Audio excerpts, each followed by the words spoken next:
Parsons. An inmate at a federal prison. This call is being recorded and is subject to monitoring. Hang up to decline the call or to accept, dial 5 now. If you wish to block any future calls of this nature, dial 7. Hey, Pat. Hello? Hey. One quick thing before it slips my mind. Sometimes when you call, like, I'm in like a line at the grocery store. I'm not now, right? But I think I'm hitting the right button to accept your call. But I'm always like confused because it's always different per prison. So if ever I hit the wrong button, it's never because I don't want to talk to you. It's because I'm just too stupid to remember which button goes with which prison. So. No problem. Okay. Please actually push 9 instead of 5 because she thought she heard 9 instead of 5, and 9 is block the call. Yeah, it's so crazy. They make it so difficult, especially on elderly people. And if you have multiple prisons, it gets really complicated because it's not the same number per prison. So. Wow. Well, and I got a letter from Cleek the other day. I told her you'd still, if need be, even though you can't communicate with Mike anymore, if she needed help with, like, going through computer stuff or anything like that, emails and stuff. Oh yeah, yeah. And let me share with you real quick. I can't communicate. They took my email away, but he did call. And okay. Yeah, and he's in good spirits. He's told me to tell you he loves you. He's fighting every way he knows how. He's mailing out letters all the time, and he's still got that fighting spirit. And he still has his faith in the Lord, and so he's still the same old Mike. It's just he's working to get out as best he can. So. Well, that's what he does. Yeah, right. Bless his heart. That's how he does his work. I don't. I don't have faith in the system, though. Yeah, so. I understand. I'm with you. I mean, I admire those who try to put motions in the system and do legal stuff. I think Aaron wants to say something, but I have lost faith in the system. It was kind of fun. It was kind of funny, we were telling him that Vincent Finelli mentioned his name on the radio this week, and he said, his cute little saying about paddling the canoe and be self-sufficient. And he used to be a instructor on how to fight the legal system. Yeah. And then he laughed. Yeah, I reminded him of his saying, and I'm sure you've heard it a million times: "Love many, trust few, learn to paddle your own canoe." Yeah. So, well, I'm surprised Vincent even mentioned his name. I thought it was just kind of done with us because I know he got sick there for a while. Yeah, I'm going to keep my mouth closed on Vincent. I wish he would do more. My wife, I think, still likes him as a radio talk show host, but I think he could receive Mike's phone calls and do a lot more. But it's not for me to say, so I'll just keep my mouth shut. Yeah. Yeah. So, well, he wouldn't take mine there for a while. They just kept saying he was sick, but I think the FBI got involved and he got scared off. And yeah. It is what it is. Right. I mean, they called each other brother and said they loved him like a brother, but, Yeah, I know. You find out who your true friends are when stuff like this happens. That's right, Pat. I've said that many times. Real quick. I've said that many times. Yeah. So, and family too. So Oh yeah. There's people I've had to help me that I hardly knew, but they stood up and helped me when my family said they would and they didn't. So. The saddest situations that we deal with are prisoners who've been in prison like over 30, 35 years, and their own family will not receive their phone calls or their letters or even acknowledge that they're in prison. That's the saddest situations of all. And like you said, I say it many times. You find out who your true friends are when you get thrown in prison. It really becomes clear, So. Yes, yeah. You do real quick. So. Yeah. I understand a lot of the situation, especially when you got FBI involved, because the FBI is going to investigate anybody that's associated with you. But oh yeah. If you've got nothing to hide, then you've got nothing to hide. Well, I know they can make up and they can frame and they intimidate. I've got recorded. Oh, yeah. I've got recorded phone calls of U.S. Marshals calling elderly African American women who wanted to support a young African American guy in Hawaii prison. They believed he was innocent, and the U.S. Marshals put them on notice that they didn't want them doing that anymore. Otherwise, they might receive a visit at their front door. the U.S. Marshals and the FBI are, I call them children of Lucifer, man. They really are corrupt. And people will say it's just the people at the top, but I say, no, the whole organization has been corrupted from the bottom to the top. So, Yeah, it has. yeah. But it's good to hear your voice, and I'm glad that you got at least 4 of the 5 books that were mailed to you, and I hope the 5th one gets to you soon. And it's always good to hear that it made it through the prison mailroom hurdle, you know. So. Yeah, it did. As a matter of fact, I was surprised because I got them all for it one night. She put one down. You know, they opened our little trap door. They put one down. And it's, okay, oh, good. Then I got another one. Started one way. Then I got another one. And then I got another one. And it's like, oh, wow, okay. That's it. I was expecting one more. So, Yeah. yeah. Well, praise God. So I would, and then my roommate goes, what about me? Well, I'm sure you said, I'll share. So, well, I mean, I am sharing. The girls around here are desperate for books. They've read all the books, and the books ended up in what we call the horseshoe. Well, they were supposed to. They boxed them all up, and they were saying that they were going to trade the books that we had with A2 unit. They were going to just swap our books with their books, you know, and vice versa. So everybody was looking forward to new books. So, I mean, not everybody reads what I read, you know, animals, and they read the hood books and the sex books and all that. This call is from a federal prison. Yeah. I don't read that garbage. Right. But some of the girls here are so desperate for anything to read, and then some of the girls here do read anything. As a matter of fact, I went to one girl the other day. I said, how are you on books? Because she'd already gone through all my books. She said, man, I'm relegated to hood books now. I said, oh, you poor dear. I said, so I went and pulled 4 books out for her so I could let her start on those. And then another girl has another 3 of my books, and another girl has another 2 of my books. So it's just like, I said, I have new books, so, you know, let them make the rounds here, but I'm going to read them first. Well, I'm glad they're making it. And I liked what you had to say about Chris McCandless at Into the Wild. I kind of struck me the same way it struck you. I think he was at peace at his death. He really lived his life the way he wanted to live it on his own terms.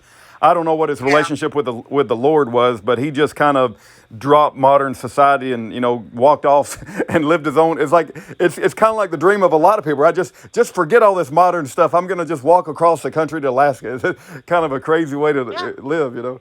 So I'd do it in a heartbeat. I really would. Yeah, I bet. You know, I have an uncle that actually lives in Fairbanks, Alaska. Wow. Okay.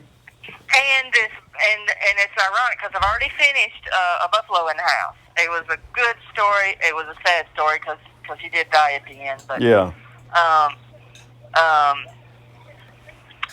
The guy that took this buffalo in as a baby, like a week old, was for his wife to do a sculpture. She does sculptures. Her name is, she's a sculpture artist, Vera Goodnight. And her great-grandfather, her great-grandfather had saved one of the last 2 herds of buffalo in the 1870s, 1880s in Texas. Do you know where Goodnight, Texas is? It's in the Panhandle. You know, I've heard of that city. I've never been there, but I have heard of it, and I didn't know it was in the Panhandle, but I heard there was a Goodnight, Texas. Well, they have one of the last remaining herds, and they're still part of the herd there, but they had mixed them with cattle, unfortunately, because he came across, like he was herding some cattle and came across this place and decided to settle there. And obviously they named the city after him, and they said there's not really much left to the town now. Good night. But anyway, she got into this sculpting and stuff, so she made like 3 or 4 sculptures of Charlie the buffalo that she got. But that's how they ended up with Charlie the buffalo, is they had an orphan buffalo that they took in to do these sculptures because she does them from real life. And anyway, I was reading that her husband was a airplane pilot, but how he really got into flying was like, okay, I've always been told that my uncle in Alaska made his money in Vietnam. This call is from a federal prison. And that's all they'll say about it. And I'm reading this book, and I knew he was a pilot, and that's how he made his money, was flying in Vietnam, except for it may have been Laos at this point. Yeah. Because there was some undercover stuff going on under there that nobody knew about with Air America. Okay. So I think he made his money flying for the CIA. Oh my goodness! When you say Air America and CIA, I immediately think running drugs all over the place. No, they were supposedly doing peace missions in Laos, but really what they were doing was bombing the shit out of them. Oh, okay, all right, Yeah. okay, So, I see. Yeah, it was it was under the cover of yeah. So, I see. But My yeah, they do. They were running drugs and stuff too. But no, that's basically what he said. Yeah. Mhm. I see. So, My goodness. I mean, they were doing some humanitarian missions, but most of it was undercover ops. I see. So, Well, is your uncle still? Is your because it's always been so hush hush, about my uncle. It's like, well, he just all they'll say is he made his money because as long as I've known him and can remember him, he's run a saloon up there in Fairbanks. Yeah.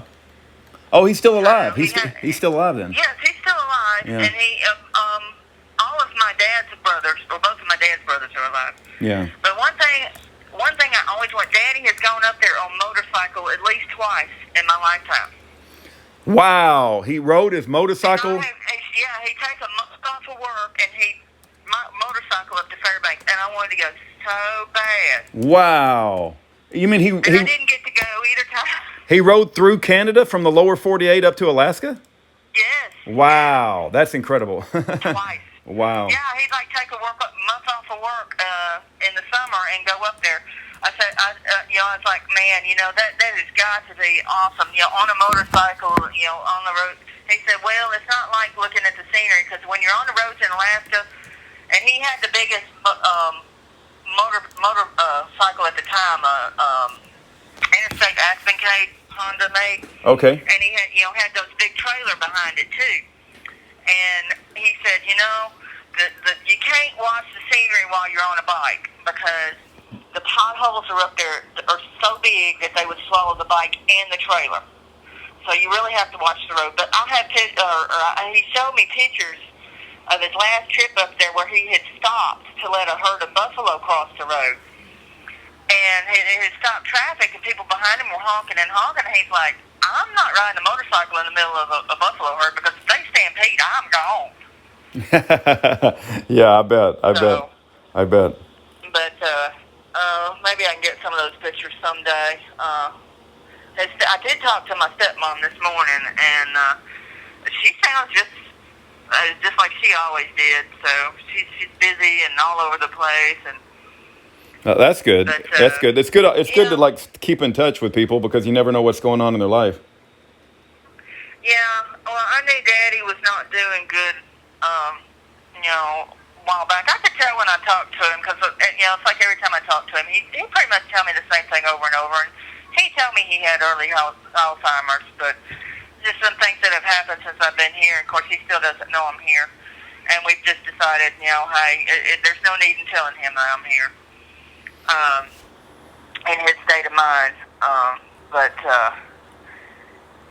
anyway, he's there's just some things that have happened, and she said at one point the house had flooded, and he didn't remember where the water shutoff was, and at that point he pretty much shut down. Yeah. Wow. So, That's got to be tough, man. The house flooding and can't even remember where the water is. Yeah. Yeah, especially considering when he bought it, it was a shell of a cabin with 2 rooms, and he added a bedroom on there to move his daddy up there before he passed away, and then a screened-in porch.